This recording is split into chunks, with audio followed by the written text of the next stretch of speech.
Welcome to Easy English Stories, the podcast where we learn English by talking about real life. Today's episode is called My English Learning Journey.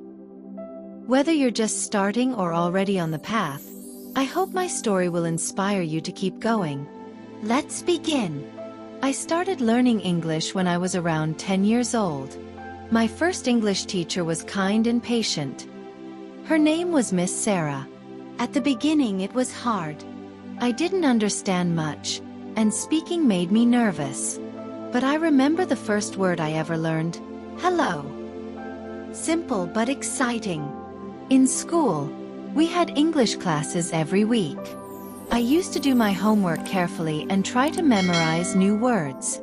At home, we didn't speak English, so I had to find my own way to practice. I watched cartoons, sang English songs, and even talked to myself in the mirror. One of the biggest challenges was grammar.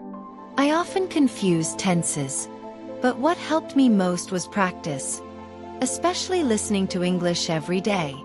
I used apps like Duolingo, and I followed English teachers on YouTube. My favorite one is Emma from MMM English. She explains things so clearly. As I got better, I started writing short stories and keeping an English journal. I would write about my day, what I ate, what I did, and how I felt, all in simple English. Sometimes I made mistakes, but that's okay. Mistakes help us grow. At some point, I joined a speaking group on Zoom.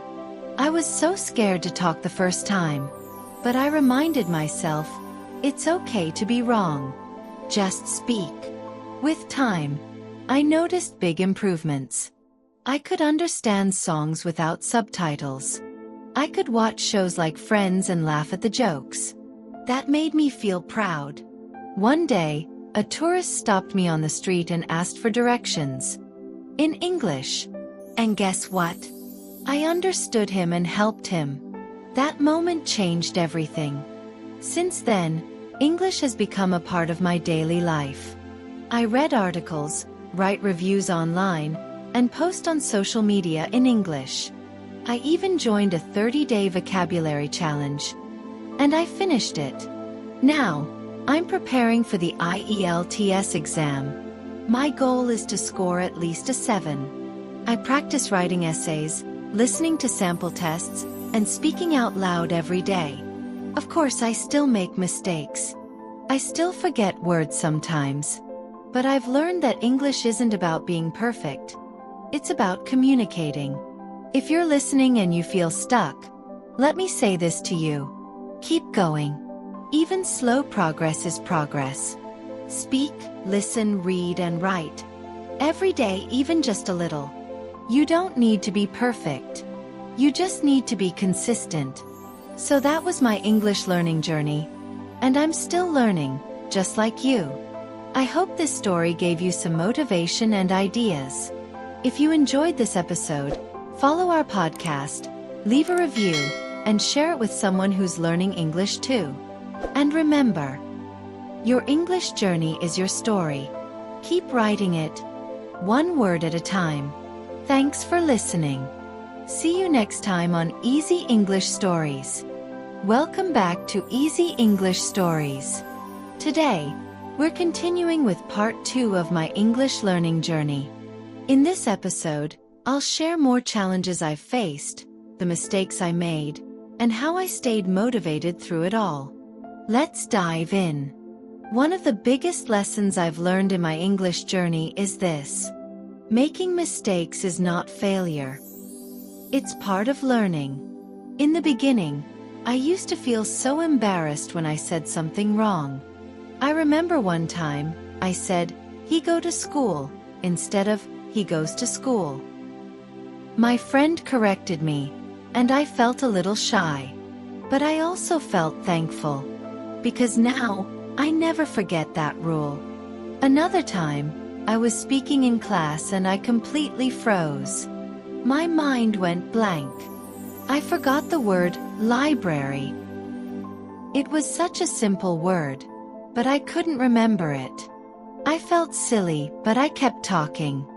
That was the moment I realized. It's okay to pause. It's okay to forget. Just don't stop. To improve my confidence, I started doing small things every day. Talking to myself in English while cooking. Describing what I'm doing out loud. I'm opening the fridge. I'm making tea. Recording voice notes and listening back. These little habits made a big difference. I also started using more English in real life. At the grocery store, I would read the labels in English. When I traveled, I asked for directions in English. Even online, I changed my phone and apps to English. It felt strange at first, but soon, it became normal. One of the best tools I've used is reading and writing. I started with children's books. Then I moved on to news articles, blog posts, and short stories. Reading gave me new words. Writing helped me use them. Even just writing a few sentences each day helped me practice grammar and spelling. And music. I can't forget music. Singing along to English songs improved my pronunciation. One day, I realized I could understand the lyrics without reading them. That made me so happy. But of course, there were slow days. Days when I felt tired, frustrated, or lazy.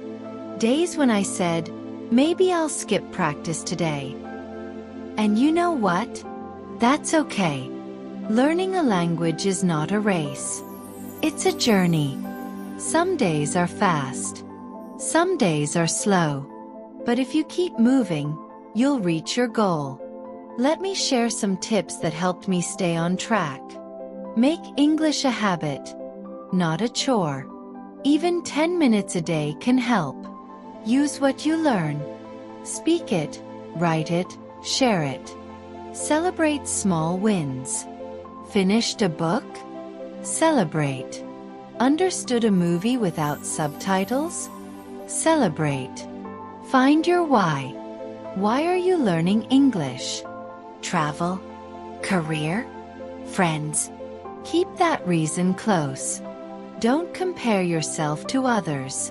Everyone learns at their own pace. So that's part 2 of my English learning journey. It hasn't always been easy, but it's always been worth it. If you're listening to this, I want to say, you're doing great. Keep going. Don't give up. Every mistake, every word, every step is progress. If this episode helped you, share it with a friend who's also learning English. And remember to follow this podcast so you don't miss the next story. Thank you for listening to Easy English Stories. Until next time, keep learning, keep speaking, and keep believing in yourself.